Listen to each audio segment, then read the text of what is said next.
ఓం నమస్తే. నేను doctor Venkata Chaganti, president, university of applied Vedic sciences. నిన్న మనము నిత్యానంద మిశ్రా గారి దురాగతాలను చూసాము. ఎన్ని అబద్ధాలు చెప్పుకుంటూ వచ్చాడు ఆయన. ఆయన ఏదో మేలు చేస్తున్నాం అనుకుంటున్నాడు, కానీ ఆయన చేసేవన్నీ అబద్ధాలు, చెప్పేవన్నీ అబద్ధాలు, చేతకాంతనాలు. ఒక్క ఎక్స్పెరిమెంట్ ఎప్పుడు ఆయన చేయలేదు. ఆయన కేవలం ఏదో మాట్లాడుతున్నాడు, ఇది అది ఇది అని తీసుకొని ఏదో ఆయనకు తోచిందని చెప్పేస్తున్నాడు. అబద్ధాలు చెప్తున్నాడు, మిస్గైడ్ చేస్తున్నాడు.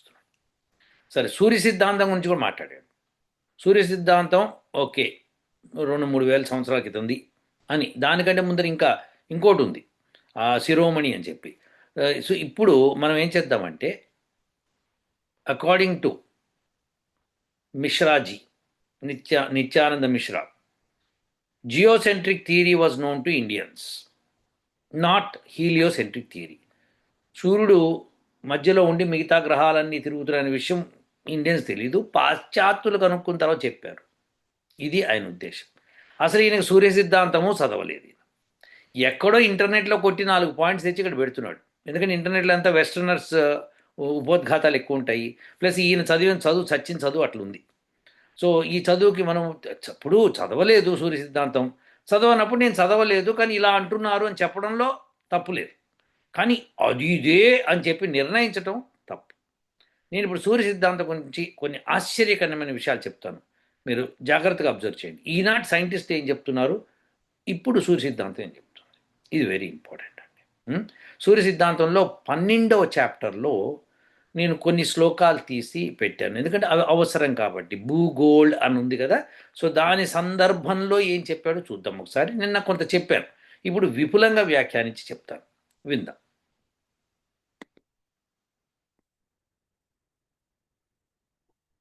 ఈ శ్లోకాలను ఇక్కడ సంస్కృతంలోను, ఆ తర్వాత హిందీలో అనువాదము, తర్వాత తెలుగులోకి అనువాదము చేసి ఇక్కడ పెట్టానండి.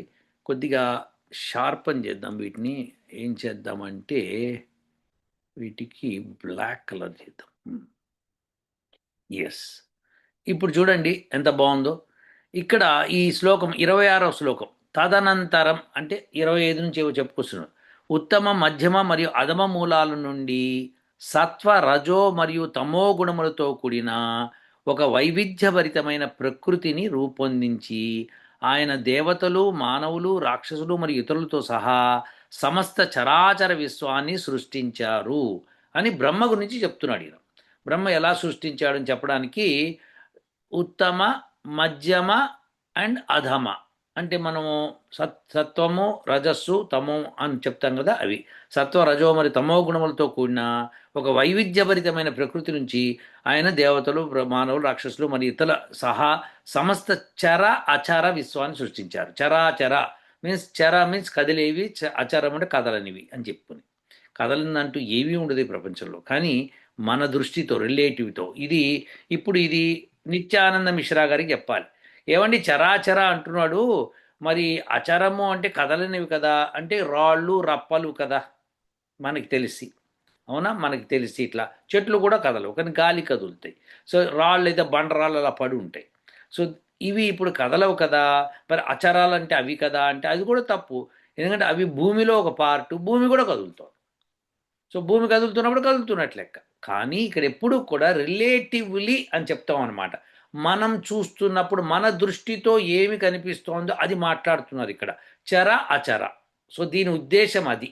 సో దేర్ ఫోర్ ఇక్కడ రిలేటివిటీ అనేది వెరీ ఇంపార్టెంట్ అని చెప్పి ఈ సూర్య సిద్ధాంతంలో మనం మెన్షన్ చేసినట్టుగా గుర్తుపెట్టుకోవాలి. సో చర అచర, ఓకే సరే, ఇదయింది. తర్వాత అనువాదం 27వ శ్లోకం, పైన పేర్కొన్న క్రమంలో గుణాలకు మరియు కర్మలకు అనుగుణంగా విశ్వాన్ని సృష్టించిన ఆయన అంటే ఆ బ్రహ్మ వేదాలలో నిర్దేశించిన విధాన ప్రకారము మరియు దేశ కాలాలకు అనుగుణంగా దాన్ని విభజించాడు. ఎంత స్పష్టత ఇచ్చాడంటే, వేదాలలో ఎలా చెప్పబడిందో ఈ సృష్టి అలా చేయబడింది అని చెప్పేశాడు. కాబట్టి వేదాలలో ఏమీ లేదు, వేదాలు పుక్కిటి పురాణాలు చెప్పే ఎదవలకి ఇది కరెక్ట్ సమాధానం. నిత్యానంద మిశ్రాకైతే ఇది గట్టి దెబ్బే అని చెప్పాలి. ఎందుకంటే వేదాలలో ఎట్లా నిర్వచించారు అట్లా సృష్టి జరిగిందని సూర్య సిద్ధాంతంలో చెప్పారు. మరి సూర్య సిద్ధాంతం కరెక్ట్ అయితేనే కదా అన్న ప్రశ్న వస్తుంది. సూర్య సిద్ధాంతాన్ని ప్రపంచం అంతా తీసుకెళ్ళింది. మన సూర్య సిద్ధాంతాన్ని ప్రపంచమంతా తీసుకెళ్ళి స్టడీ చేస్తున్నారు, including California, Chicago, UK, Germany, every country, including Russia, China, Japan, Australia, every country has Surya Siddhant with them. Every astronomer read Surya Siddhantam. లేకపోతే వాళ్ళకి తెలియవు చాలా విషయాలు. సో సూర్య సిద్ధాంతం ఎట్లా చేసింది అన్న ఆశ్చర్యం అన్నమాట. 2-3 వేల సంవత్సరాల క్రితం అలా ఎలా రాశారు? అంతకుముందే వేల సంవత్సరాల క్రితమే రాశారు దాన్ని. వస్తూ వస్తూ కాలగర్భంలో కలుస్తుంటే మళ్ళీ కొత్త వాళ్ళు రాస్తూ ఉంటారు. ఇప్పుడు ఉదాహరణకి మనం ఒక ఉదాహరణ తీసుకుందాం. Newton's laws of motion Newton రాశాడండి. రాసిన తర్వాత ఏమైంది? దాన్ని వాళ్ళు పబ్లిష్ చేశారు. దాని నుంచి ఇంకోటి తీసుకొని ఇంకో పబ్లిష్ చేశాడు. దాని నుంచి ఇంకోడు వాళ్ళు బుర్రకు తోచినవన్నీ అందులో పెట్టి రాశారు. ఇప్పుడు మీరు ఇంటర్మీడియట్ టెక్స్ట్ బుక్ ఓపెన్ చేసి న్యూటన్స్ లాస్ ఆఫ్ మోషన్ చూశారు అనుకుందాం కాసేపు. That will be entirely different from what Newton wrote. But conceptually they should be close, otherwise it cannot be accepted. So therefore అదేంటంటే పుస్తకాలు రాసేటప్పుడు ఇదివరకు ఏం రాసామో ఇప్పుడు ఏం రాస్తామో చెప్పడం క్లారిటీ కోసం ఇంకాస్త ఇంక్లూడ్ చేసి రాయడానికి ప్రయత్నం చేస్తారు అనమాట, వాళ్ళకి అండర్స్టాండ్ అయింది. సో అందుకని మనం అర్థం చేసుకోవాల్సింది ఏంటంటే ఎప్పటికప్పుడు టెక్స్ట్ బుక్స్ వస్తూ ఉంటాయి. ఇదివరకు కూడా కాలాల్లో అలా ఋషులు మును తర్వాత అయిన తర్వాత ఇప్పుడు ఉదాహరణకి ఒక ఒక అతను వ్యాసుడి దగ్గరికి వెళ్ళి నేర్చుకున్నాడండి. నేర్చుకున్న తర్వాత వ్యాసుడు, నాయన నువ్వు వెళ్ళి దక్షిణ దిక్కు వెళ్ళి అక్కడ కూర్చొని జనాలకందరికీ ఈ వేదం గురించి చెప్పు అంటే వెళ్తాడు. అక్కడ చూస్తాడు జనాల్లో ఎవరికి ఏమీ అర్థం, ఇదివరకు గురువులు లేరు, అక్కడ శిష్యులు లేరు అనుకుందాం కాసేపు. ఉన్నా కొద్దిపాటి ఉంది అనుకుందాం. అప్పుడు ఆయన ఏం చేస్తాడు? అక్కడ కూర్చొని నేను పుస్తకాలు రాస్తానని చెప్పి ఫస్ట్ గ్రంథాలు రచిస్తాడు. ఏదో శిష్యుల్ని పిలిపించుకొని వాళ్ళకి చదివించుకొని బాబు నేర్చుకోండి ఇదని చెప్తాడనమాట. సో ఆయన గ్రంథం రాసేటప్పుడు ఆయన గురువు గారు చెప్పినవన్నీ జ్ఞాపకం చేసుకొని రాస్తాడు. రాసేటప్పుడు ఆయన వ్యాఖ్యానం కూడా ఇంక్లూడ్ చేస్తాడు. ఇలా జరుగుతుంది ప్రపంచంలో, ఎప్పుడూ జరిగేది ఇది. సో అలా ఈ సూర్య సిద్ధాంతం కూడా ఒకప్పుడు సూర్య సిద్ధాంతం ఉండింది, మళ్ళీ ఉంటుంది కూడా ఇంకా ఫ్యూచర్లో. ఇప్పుడు ఇది మనం 27వ శ్లోకం మనం నేర్చుకున్నాం. దానికి ఆయన ఏం చెప్పాడు? వేదాలలో స్పష్టత ఇచ్చాడు వేదాల్లో. తర్వాత అనువాదం 28 శక్తివంతం. వేదాల్లో ఉందా అండి, మీరు రాసేసారేమో తెలుగులో అని ఉంటుందన్నమాట. ఇక్కడ చూడండి 27వ శ్లోకంలో ఎండింగ్లో వేద దర్శనాత్. సో వేద దర్శనాత్ అని రాసేసాడు స్పష్టంగా. అంటే ఏంటి? గుణ ఔర్ కర్మకే అనుసార్ పూర్వోक्त क्रम से सृष्टि रचकर वेदों में बतलाई हुई रीति के अनुसार देश काल के अनुसार इसके विभाग किए. స్పష్టంగా రాశాడు. పైగా ఇక్కడ ఒక చాలా ఇంపార్టెంట్ పాయింట్ ఇక్కడ, గుణ ఔర్ కర్మకే అనుసార్ పూర్వోక్త క్రమసే. పూర్వోక్త క్రమసే అంటే పూర్వ సృష్టిలో ఎలా చేశాడో ఈ సృష్టిలో కూడా అలానే చేశాడు అని చెప్తున్నాడు. దానికి సంబంధించిన మంత్రం మీకు చాలాసార్లు మీకు నేను చెప్పాను. ఆ మంత్రం ఏంటి గుర్తు తెచ్చుకోండి. ఓం సూర్యాచంద్రమసౌ ధాత యథా పూర్వమకల్పయత్ దివంచ పృథవీంచాంతరిక్షమతో స్వహ. ఈ మంత్రము ఋగ్వేదము 190వ చాప్టర్లో 3వ మంత్రం. ఋగ్వేదంలో 190వ సూక్తంలో 3వ మంత్రం. ఇది మనం సంధ్యావందనంలో రెగ్యులర్గా చెప్పుకునే మంత్రం. కాబట్టి మనం తెలుసుకోవాల్సింది ఏంటంటే మన పూర్వం నుంచి ఋషులు చెప్పుకుంటూ వచ్చిందే అదే విషయాన్ని ఇక్కడ చెప్తున్నాడు. సో ఎట్లా ఉంది చూడండి, వేదం ఎట్లా ఉందో సూర్య సిద్ధాంతం ఎట్లా ఉందో. సూర్య సిద్ధాంతంలో ఇన్ని క్యాలిక్యులేషన్స్ చేసి పెట్టినప్పుడు అవన్నీ వేదంలోంచి ఎలా క్యాలిక్యులేట్ చేయాలో తెలుసుకొని చేశాడు. వేదం ఎప్పుడు ఈ డిస్టెన్స్ ఇంత ఈ డిస్టెన్స్ ఇంత అని చెప్పకుండా ఆ డిస్టెన్స్ మీరు కనుక్కోవాలని చెప్పి మానవులకు వదిలిపెడుతుంది. ఏదేమిటో చెప్తుంది అంతే, అంతవరకు వేదం. సో ఇప్పుడు మళ్ళీ అది చూద్దాం శ్లోకం. సో 27వ శ్లోకం మనం నేర్చుకున్నాం. ఇప్పుడు 28 శక్తిమంతుడైన బ్రహ్మ గ్రహాలను, నక్షత్ర రాసులను, తారలను, భూమిని, లోకాన్ని, దేవతలను, మానవులను మరియు సిద్ధులను వాటి సముచిత క్రమంలో నెలకొల్పాడు. ఇక్కడ చూడండి గమ్మతైన విషయం, నక్షత్ర రాసులను, తారలను అంటే తార వేరు నక్షత్రం వేరు అని స్పష్టత ఇచ్చారు ఇక్కడ. ఇక్కడ ఇచ్చాడు చూడండి, నక్షత్రం తారం, అది స్పష్టంగా ఉంది. అంటే అర్థం ఏంటి, రెండింటిని విభజించారు అనమాట. ఎందుకు అలా చేశారు, గ్రహ నక్షత్ర తారాణం అని ఇక్కడ రాశారు చూడండి. ఓకే, గ్రహ క్షత్ర తారణం, ఇక్కడ నక్షత్ర తారణం అని రా. సో ఇది భూమే అని రాసుకుంటూ వచ్చాడు అనమాట. విశ్వస్య వా విభు దేవానాం చ మనుష్యానాం సిద్ధానాం చ యథాక్రమం, ఇది శ్లోకం అన్నమాట. సో మనకేంటంటే ఇక్కడ స్పష్టత ఏమొస్తుందంటే, క్షత్రము అంటే నాశనమే, నక్షత్రము నక్షత్రము అంటే నాశనము కానటువంటివా. సో క్షత్ర అంటే క్షతి అంటే ఏమిటి, ఇవన్నీ మీరు తెలుసుకుంటే, సంస్కృత పదాలు తెలుసుకుంటే ఈజీగా అర్థమవుతాయి అనమాట. సో నక్షత్రాలను తారలను, తార వేరు నక్షత్రం వేరు. సో ఈ తార వేరు నక్షత్రం వేరు ఏంటండి, ఈ రెండు డిఫరెంట్గా ఉంటాయి. మనం తారలు అంటాం కదా, పైన చూసి తారలు అంటాం కదా, స్టార్స్ అంటే తారలు అంటాం కదా అని అంటాం. కాదండి, రెండింటికి డిఫరెన్స్ ఉంది. దాన్ని వాయుపురాణంలో, వాయుపురాణమేనా, వాయుపురాణంలో బ్రహ్మాండంగా చెప్పాడు. సో అది మళ్ళీ ఒక వీడియోలో నేను చేశాను, మళ్ళీ నేను చెప్తాను. ప్రస్తుతం ఈ సూర్య సిద్ధాంతం గురించి ఇంకాస్త తెలుసుకునే ప్రయత్నంలో ఉన్నాం కదా, తెలిసేసుకుందాం. ఓకే, 29కి వెళ్దాం. 28 కదా మనం ఇందాక చెప్పుకుంది, 29.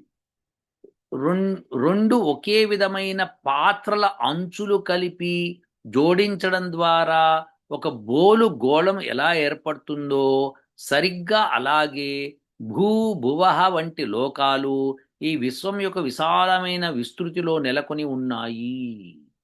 ఇక్కడ చెప్పాడు, సంపుటం గోళాకాకృతి. సో బ్రహ్మాండ, ఈ బ్రహ్మాండం అంతా రెండు బోర్లించిన గిన్నెల్ని, అంటే ఇలా ఇలా గిన్నె, వాటి మూతి అంచు అంటే ఇది మూతి అనమాట, ఈ అంచుది. సో అంచులు అంటే మీకు తెలుసు, గిన్నె అంచు అంటే అది తీసుకుంది. ఈ రెండు అంచుల్ని ఇలా కలపండి, ఇది ఇలా బ్రహ్మాండం ఏర్పడింది. అయితే భూమి ఎక్కడుంది ఇక్కడ అన్నది వెరీ ఇంపార్టెంట్, అది ఇప్పుడు చెప్తాం. సో భూమి కరెక్ట్గా దానికి దీనికి సెంటర్లో ఉంది అని చెప్తాడు. సో దీనికి ఒక బొమ్మ కూడా, చిత్రపటం నేను చూపిస్తా చూడండి, ఇది అన్నమాట. సో ఇది ఒక గిన్నె, పైది ఒక గిన్నె అనుకో, రెండు కలిపామనుకోండి ఎలా ఏర్పడుతుందా. ఈ సెంటర్లో అంటే ఈ హాలోనెస్ అంటే ఈ ఈ ఖాళీ ప్రదేశంలోని సెంటర్లో అంటే మధ్యలో మనకి భూమి ఉంది అని వీళ్ళు చెప్తారు. ఇది కరెక్టా కాదా మనం చూసేద్దాం ఇప్పుడే. సో 30వ శ్లోకం, విశ్వపరిధిని ఖగోళ కక్ష అని పిలుస్తారు. అంటే ఇప్పుడు ఈ పరిధి చూపించే కదా, ఇప్పుడు చుట్టూ ఇది ఉంది కదా మీకు, దాని పరిధి అంటారు, అది విశ్వపరిధి. ఒక ఖగోళ కక్ష అని పిలుస్తారు. దీని లోపల నక్షత్ర రాశులు పరిభ్రమిస్తుంటాయి దాని లోపల, మరియు దానికి దిగువన క్రమ పద్ధతిలో, అంటే ఫస్ట్ నక్షత్ర రాశులు అంటే అంచుల దగ్గర నక్షత్ర రాశులు తిరుగుతుంటాయి, ఆ లోపల దాని దిగువన అంటే లోపల భాగం శని, గురు, కుజ, సూర్య, శుక్ర, బుధ మరియు చంద్రులు ఆకాశంలో సంచరిస్తారు. చంద్రుడి దగ్గరలో మనం ఉన్నామని ఏ భడుద్దాయన చెప్పగలుగుతాడు. కాబట్టి శని, గురు, కుజ, సూర్య, శుక్ర, బుధ మరియు ఈ ఆర్డర్లో, అంటే నక్షత్రాల తర్వాత శనిని చెప్పారు. శనికి నక్షత్రాల మధ్యలో ఏమున్నాయని పెద్ద ఇంపార్టెంట్ కాదు, అది ఇంపార్టెంట్ కాదు, తీసేసాడు. శని తర్వాత గురుగ్రహం, తర్వాత కుజగ్రహం, తర్వాత సూర్యం, తర్వాత శుక్ర, తర్వాత బుధ, ఆ తర్వాత చంద్రుడు. అంటే మన దగ్గర నుంచి విత్ రెస్పెక్ట్ టు అర్త్ అని అర్థం చేసుకోవాలి. ఇందాక నేను చెప్పా కదా, చర అచర, ఎలా అయితే చర తీసుకుంటే కదిలేవంటే విత్ రెస్పెక్ట్ టు అస్, అలానే అచరము అంటే విత్ రెస్పెక్ట్ టు అస్, ఇలా మనం తీసుకోవాలి. వీరి క్రింద సిద్ధులు, విద్యాధరులు మరియు మేఘాలు నివసిస్తారు అని చెప్పి రాసుకొచ్చాడు. సరే, ఇది బాగానే ఉంది. మనకిప్పుడు దీనికి సంబంధించిన చిత్రపటం ఒకటి మీకు చూపించే ముందు 32 కూడా వెళ్ళిపోతే ఒకటి అయిపోతుంది. ఈ విశ్వానికి సరిగ్గా నడిబొడ్డున బ్రహ్మ యొక్క పరమోన్నతమైన పోషక శక్తి ప్రభావంతో ఈ భూమి శూన్యంలో తేలియాడుతూ నిలిచి ఉంది. వావ్! సూర్య సిద్ధాంతాన్ని మనం చాలా మెచ్చుకోవాలండి. వాళ్ళు స్పష్టత ఇచ్చారంటే ఈ మొత్తం బ్రహ్మాండానికి సెంట్రల్లో భూమి ఉందని. దానికి ఈ నిజంగా వాళ్ళు ఏం పేరు పెట్టి తెలియాలి, జియోసెంట్రిక్ థియరీ అని చెప్తున్నారు. అరే బాబు, జియోసెంట్రిక్ థియరీ అనేది హీలియోసెంట్రిక్ థియరీ అనేది ఏంటి? హీలియోసెంట్రిక్ థియరీ మరి sun is the centre of entire యూనివర్సా? చెప్పండి. మీరు చెప్పలేరు. మీరు ఏమంటున్నారు అంటే గ్రహాలన్నీ సూర్యుడి చుట్టూ తిరుగుతున్నాయి, అది హీలియోసెంట్రిక్ థియరీ అంటున్నారు. అసలు ఇక్కడ సూర్య సిద్ధాంతంలో ఎక్కడనో భూమి చుట్టూ గ్రహాలు తిరుగుతున్నట్టుగా చెప్పలేదు. చెప్పింది ఏంటి? ఈ మొత్తం ఇలా తిరుగుతున్నాయి, తిరుగుతున్న వాటిలో ఈ మొత్తం బ్రహ్మాండంలో సెంటర్లో, ఎగ్జాక్ట్లీ సెంటర్లో ఈ మహోన్నతమైన భూమి ఉంది. ఇది ఆయన చెప్పుకొచ్చింది. సో మళ్ళీ ఒక్కసారి ఆ పదాలని సంస్కృత శ్లోకంతో సహా చూద్దాం మనం ఒకసారి. ఎందుకంటే నేను అబద్ధం చెప్పేశానని కూడా చెప్పేస్తారు. ఇక్కడ మధ్యే సమంతాదండస్య భూగోళో వ్యోమ్ని తిష్టతి ఇలా చెప్పుకుంటూ వచ్చాడు అనమాట. అయితే ఇస్ బ్రह्मांड के बिल्कुल बीच में यह भूगोल ब्रह्म की धारणात्मिक परम शक्ति के बल पर शून्य में ठहरा हुआ है. స్పష్టంగా రాశాడు. బిల్కుల్ బీచ్ మే, సెంటర్లో. ఇది ఈ విశ్వానికి సరిగ్గా నడిబొడ్డున బ్రహ్మ యొక్క పరమోన్నత పోషక శక్తి ప్రభావంతో ఈ భూమి శూన్యంలో తేలియాడుతూ నిలిచి ఉంది. ఓకే, బ్రహ్మాండ నిలిచి ఉంది అనగానే వీళ్ళు అగో నిలిచి ఉంది అని రాశాడట. నిలిచి ఉంది. మీరు దీనికి అసలు ఎవ్వడేం చేయలేడు అనమాట. ఇది రిలేటివ్గా చెప్తున్నాడు అనమాట. సో ఇప్పుడు ఆ బొమ్మ ఇక్కడ చూపించాను నిన్న. ఇగో ఆకాశ్, ఇక చివరినున్నది ఆకాశం, తర్వాత నక్షత్ర, తర్వాత నక్షత్ర గ్రహాలు, తర్వాత శని, తర్వాత గురు, మంగళ, రవి, శుక్ర, బుధ, చంద్ర, ఈ చంద్ర సర్కిల్ చంద్ర, భూ. సో ఇవన్నీ కూడా సర్కిల్ గీస్తే ఇలా పెద్దగా అవుతుంది. ఇలా చూపించారు. ఇది ఈ చిత్రము సూర్య సిద్ధాంతంలో డ్రా చేయలేదు. ఇది ఊహా చిత్రం ఆ చెప్పిన శ్లోకాన్ని బట్టి. సరేనండి. మరి యాక్చువల్గా చూస్తే మీరు చూపించిన దానిలో భూమికి దగ్గరలో చంద్రుడు, ఆ దగ్గరలో మరి బుధుడు ఉన్నాడు. ఈ సూర్య సిద్ధాంతం తప్పు. ఎందుకంటే బుధుడు సూర్యుడికి దగ్గరగా ఒకటి, నంబర్ 1. తర్వాత సూర్యుడి నుంచి మనకి డిస్టెన్సు అబౌట్ 1.5 మిలియన్ కిలోమీటర్స్ అలా ఉంటుంది. సో 150 మిలియన్ కిలోమీటర్స్లో. సో అదే మార్స్ అన్నది సూర్యుడి నుంచి ఎంత దూరంలో ఉంటుంది? 240 మిలియన్ కిలోమీటర్స్ దూరంలో ఉంది అప్రాక్సిమేట్లీ. సో దేర్ ఫోర్ మనకి మార్స్కి ఉన్న డిస్టెన్స్ ఎంత? 90 అవుతుంది లెక్క ప్రకారం. సో అప్పుడు మార్స్ అంటే కుజుడిని మరి సూర్యుడి కంటే దూరంగా ఎట్లా చూపించాడు? అంటే మనకి భూమి నుంచి సూర్యుడికి ఉన్న డిస్టెన్స్ కంటే భూమి నుంచి కుజుడికి ఉన్న డిస్టెన్స్ ఎక్కువ చూపిస్తున్నాడు. ఇది ప్రాబ్లం ఒకటి. అలానే బుధుడు సూర్యుడికి దగ్గరలో ఉంటాడు ఇప్పుడు మోడర్న్ సైన్స్ థియరీ ప్రకారం. శుక్రుడు తర్వాత సూర్యుడికి కొద్ది దూరంలో ఉంటాడు. మనకి శుక్రుడి దగ్గరలో ఉంటాడు డిస్టెన్స్ వైజ్ చెప్పండి, పరిధిని బట్టి చూస్తే. సో మరి అలాంటప్పుడు మనకి ఇలా చెప్పాడేంటి సూర్య సిద్ధాంతంలో? ఇక్కడ ఉందండి కిటికంతా. మనకి దీంతో చాలా విషయాలు తెలుస్తాయి. ఇక్కడ దీన్ని బ్రేక్ చేయాలి ఇప్పుడు మీరు. సో లెట్ us see ఆ బొమ్మలు చూద్దాం కాసేపు సరదాగా. చిన్నపిల్లలు చూసినట్టుగా బొమ్మలు చూస్తే సరిపోలా? సరే, ఇది చూపించేశాను. ఇప్పుడు ఇది చూద్దాం. ఇది యాక్చువల్ పిక్చర్ అండి. ఇది సూర్యుడు ఇక్కడ ఉన్నాడు, మెర్క్యూరీ ఈ ఆర్బిట్లో తిరుగుతుంది. ఇక్కడ వీనస్ అనేది ఇంకాస్త దూరంలో సూర్యుడి నుంచి తిరుగుతూ ఉంటుంది. సరే, భూమి ఇంకాస్త దూరంలో తిరుగుతూ ఉంటుంది. ఇదండి.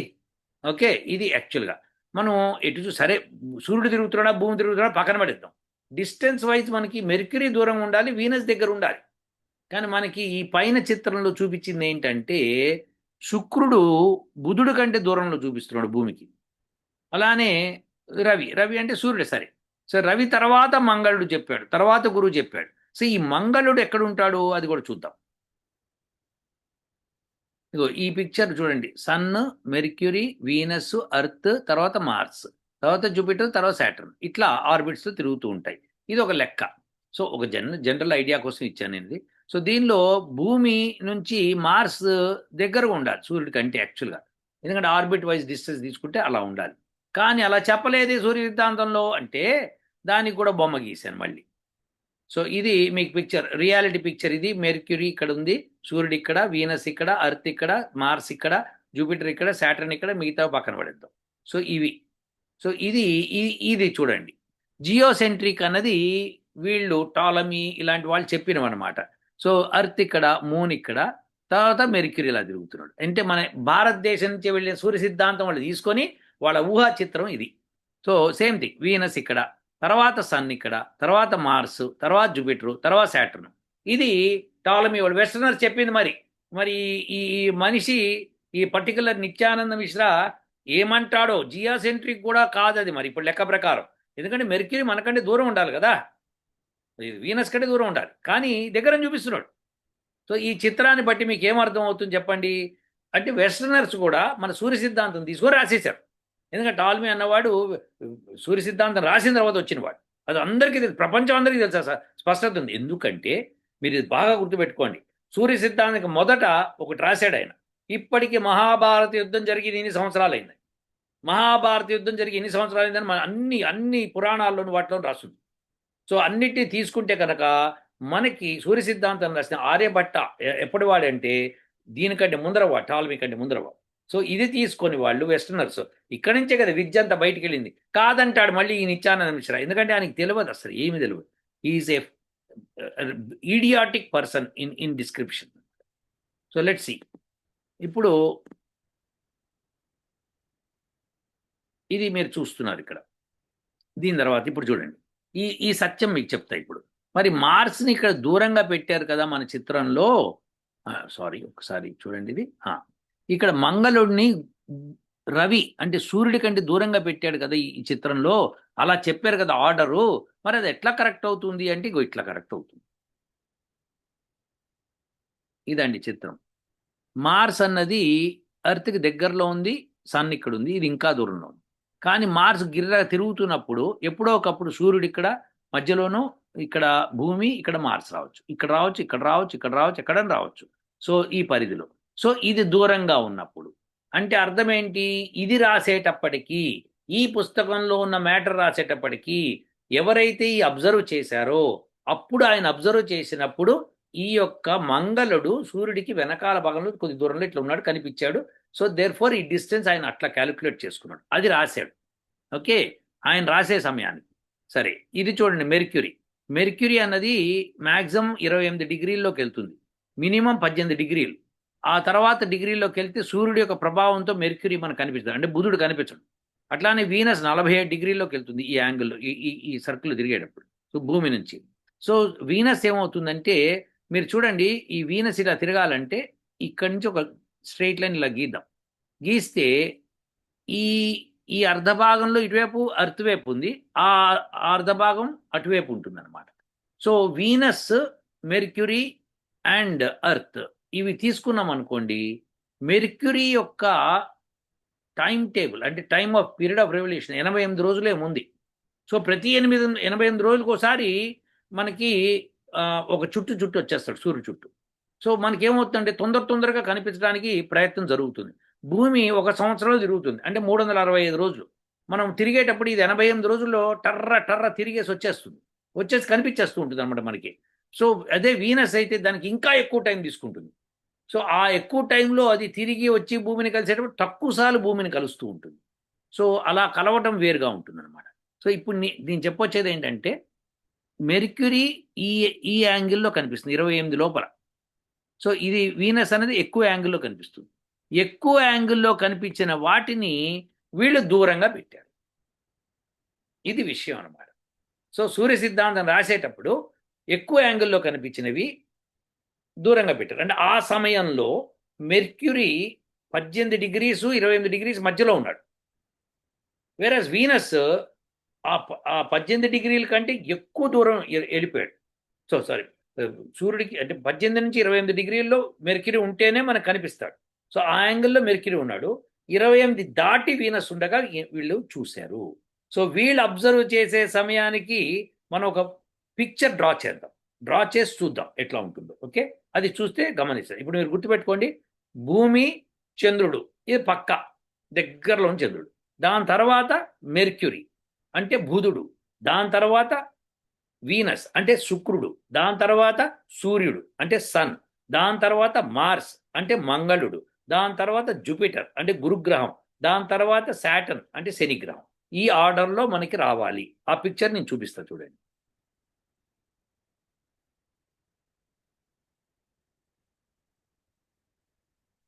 ఇది యాక్చువల్ పిక్చరు. సరే, ఇప్పుడు ఈ పిక్చర్ కాస్త ఇక్కడ చూడండి.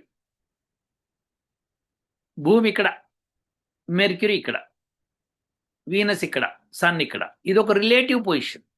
సో ఇలా కూడా కావచ్చు కదా. దాన్ని మనం కొద్దిగా షిఫ్ట్ చేద్దాం.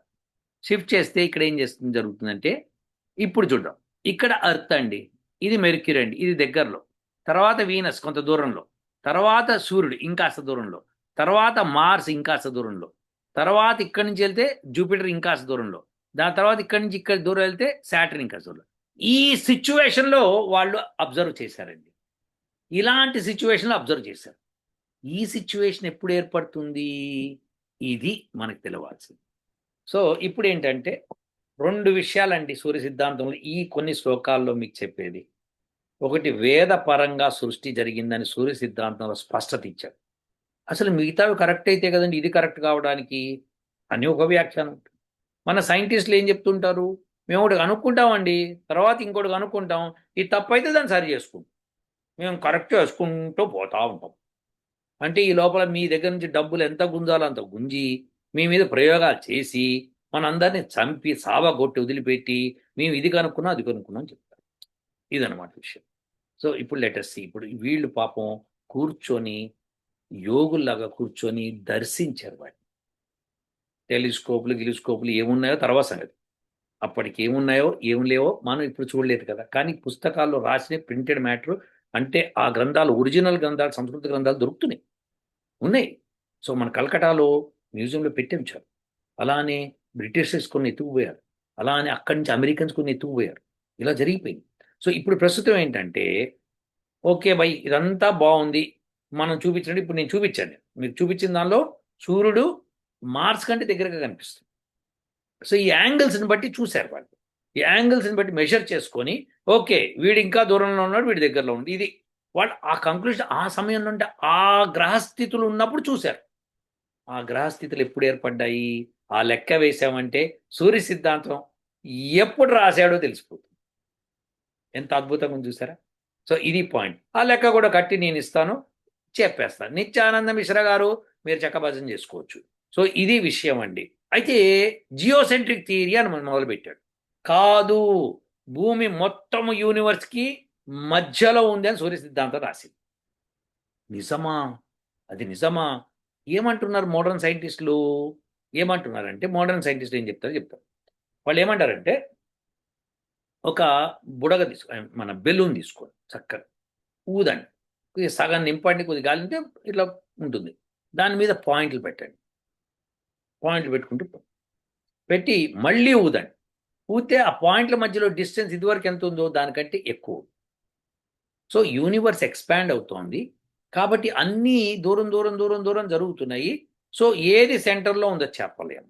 ఫస్ట్ ఏమో బిగ్ బ్యాంగ్, ఒక చోటు నుంచి ఇలా పేలి డిడ్డు వచ్చింది అన్నారు. దాని తర్వాత అడ్జస్ట్ అలా కాదు, ఎక్కడ పడితే అక్కడ పేలుతుంది, టింగ్ టాంగ్ టుప్ టుప్ టుప్ టుప్ వస్తున్నాయి. అది నాసదీయ సూక్తంలో, ఋగ్వేదంలో నాసదీయ సూక్తంలో ఉందని చెప్పి నేను నాసదీయ సూక్తం చెప్పినప్పుడు చెప్పేశాను నేను. చూడండి ఆ మంత్రంలో ఉంది.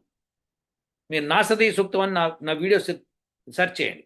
Nityananda Mishra, go and see my videos which are done by on Nasadiya Suktam, how meticulously it is written.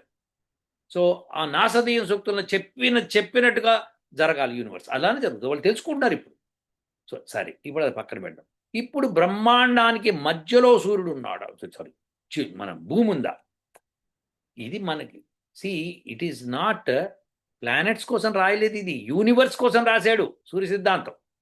So ఇప్పుడు చూద్దాం మళ్ళీ. ఓకే, అది భూమి యూనివర్స్కి మధ్యలో ఉందా లేదా, అది సూర్య సిద్ధాంతం రాసింది.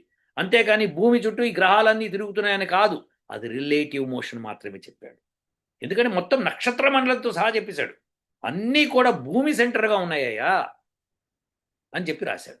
సో భూమి తన పరిధిలో తిరుగుతూ సూర్యుడి చుట్టూ తిరుగుతూ అన్ని తిరుగుతుందని మళ్ళీ వేద మంత్రాల్లో ఉంది. విషయం ఏంటంటే భూమి సెంటర్ ఆఫ్ ది యూనివర్స్. ఇది అవునా కాదా? సైంటిస్టులు కనుక్కున్నారా ఈ విషయము?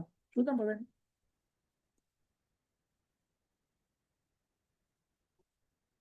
ఇక్కడ నేను మీకోసం ఆల్రెడీ టైప్ చేసి పెట్టాను.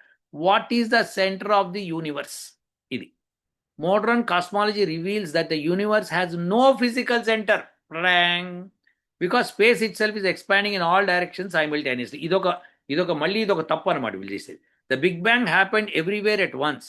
As a result every location in the cosmos is expanding away from every other location. ఇందాక బెలూన్ థియరీ చెప్పాను కదా, అలా అనమాట. So making every point effectively the centre and nowhere the centre. So ఇప్పుడు ఇదొకటి. దీనికి ఇంకా ఎక్స్టెన్షన్ చదువుతాను. ఇప్పుడు చదివే ముందు ఒకసారి అనలైజ్ చేద్దాం. వాళ్ళు ఏమన్నారంటే ఇది సెంటర్ అది సెంటర్ మనం చెప్పలేము, ఎందుకంటే ప్రతిదీ జరిగిపోతా ఉన్నాయి. సో ప్రతి పాయింట్ సెంటరే. ఎందుకంటే వాళ్ళు చెప్పలేకపోయినప్పుడు ఏం చేస్తారు వాళ్ళు? ఇప్పుడు నేను ఒక పార్టీ పెట్టాను. పార్టీ పెట్టి అందరు రండి బాబు, మీరు అందరూ కాస్త చేరండి, దీనిలో చక్కగా మనం గవర్నమెంట్ ఫామ్ చేద్దాం, రండి రండి రండి అంటాను. వస్తారు. నాలో పెద్దవాడు నా దగ్గర 10 మిలియన్లు ఉన్నాయి, నా దగ్గర 20 మిలియన్లు ఉన్నాయి, ఇలా మాట్లాడుకుంటూ వచ్చి నేను ఇంత ఇన్వెస్ట్ చేస్తాను, ఆర్ట్ చేస్తాను, ఇట్లా చేస్తాను, పార్టీని ఇట్లా లేపుతాం అట్లా లేపుతాం అంట. అప్పుడు నేను ఇక విసిగిపోతా వీళ్ళందరినీ చూసి. అప్పుడు ఏమంటా అంటే, సరేరా మనం అందరం లీడర్లు ఏమేమి మీరు అంటే, లేదు నాకు హోమ్ మినిస్టర్ ఇవ్వాలి, నాకు ఇది ఇవ్వాలి, నాకు అది ఇవ్వాలంటే ఇస్తా డోంట్ వరీ అని చెప్పుకొస్తా. ఎందుకంటే నేను పొలిటీషియన్ కదా. అలానే ఇక్కడ కూడా ఏంటంటే వీళ్ళు సైంటిస్టులు కూడా పెద్ద పొలిటీషియన్స్ అనమాట. ప్రతిదీ సెంటర్ అయ్యాయి, ఏ సెంటర్ మేము చెప్పలేమో అది పాయింట్. దానికి ఇంకా ఎక్స్టెన్షన్లో ఈ చాట్ జీపీటీ వర్డ్ ఇంకా వాళ్ళు సైంటిస్ట్ అందరు చెప్పింది గోలగా. Okay, why is there no centre? So ఇది ఎక్స్ప్లెయిన్ చేశాను నేను. తర్వాత ఇక్కడ if you are looking for specific reference points అని చెప్పి రాస్తూ your location, you are the centre of your observable universe. స్పష్టత ఇచ్చేసాను. You are the centre of your observable universe. Surya Siddhantam ఇదే పాయింట్ చెప్పింది. So Nityananda Mishra, try to understand, Surya Siddhant has given the exact thing. మొత్తము సృష్టికి సెంటర్లో అర్థుందని చెప్పింది. దాని with respect to that how the planets are, how sun is, how Mars is, how Saturn is, how Jupiter is, such type of sentences they used. It is not geocentric according to your philosophy. Geocentric గుర్తుపెట్టుకోండి, geocentric అంటే earth centre. కానీ earth centre వీళ్ళు దేనికి అంటున్నారు? Planetary motions అంటున్నారు. మనమేమో మొత్తం universe అని చెప్పి ఆ సూర్య సిద్ధాంతం రాసింది. కానీ ఎదవలు చూసారు, ఎందుకంటే టాలమీ గారు అట్లా రాసుకున్నాడు కదా. రాసుకునేటప్పుడు వీళ్ళ వెంటనే మార్చేద్దాం. బాబు Nityananda Sastry, Nityananda Mishra, we did not change anything. Westerners are changing everything. First they stolen from us. Next they have done their own work and they did mistakes. In order to correct mistake, they said we are at wrong, and then they corrected themselves. They are talking about solar system, we are talking about universe system. సూర్య సిద్ధాంతంలో నేను స్పష్టంగా మీకు చెప్పాను, ఇది universe మొత్తానికి centre గురించి మాట్లాడుతున్నాడు కానీ ఒకదాని గురించి కాదు. ఇప్పుడు చాట్ జీపీటీ ఏమంది, మొత్తం సైంటిస్టులు కొట్టేసుకొని అందరు తేల్చింది ఏంటంటే ఏ పాయింట్ అయితే ఆ పాయింట్ సెంటర్ రాబాయి, నువ్వు ఎక్కడ ఉంటే అక్కడ సెంటర్. ఎందుకంటే చెప్పలేము. సూర్య సిద్ధాంతం ఎంత చక్కగా చెప్పింది చూడండి. ఇంకోటి ఫైనల్ పంచ్, మంది హెలియోసెంట్రిక్ కాదు జియోసెంట్రిక్ ఆయన నిత్యానంద మిశ్రా చెప్పాడు. ప్లస్ ఈ ఏథీస్టులు కూడా చెప్తున్నారు కదా, అందరు ఏథీస్టులకి, అందరు నిత్యానంద మిశ్రలకి ఇది తెలుసుకోండి. ఈ పుస్తకం పేరేంటి? సూర్య సిద్ధాంత్. హీలియోసెంట్రిక్ రా పిచ్చోళ్ళారా, ఏం మాట్లాడుతున్నారు? సూర్య సిద్ధాంత్, భూగోళ సిద్ధాంతం అని రాయలేదు, సూర్య సిద్ధాంత్. ఇది విశేషం. దండం పెడతానండి అందరికి, వీళ్ళకి చెప్పండి, వీళ్ళకి చెప్పలేకపోతున్నాం మనం. సో మనం తెలుసుకోవాల్సింది ఏంటంటే మన పుస్తకాలు ఏం రాశారు తెలుసుకోండి. చదివితే శ్లోకాల్ని కరెక్ట్గా తర్జుమా చేసి చదివితే మీకు అర్థమైపోతుంది. వెస్టర్నర్స్ మీకు చెప్పకూడదు, మంది మనం చదువుకోవాలి.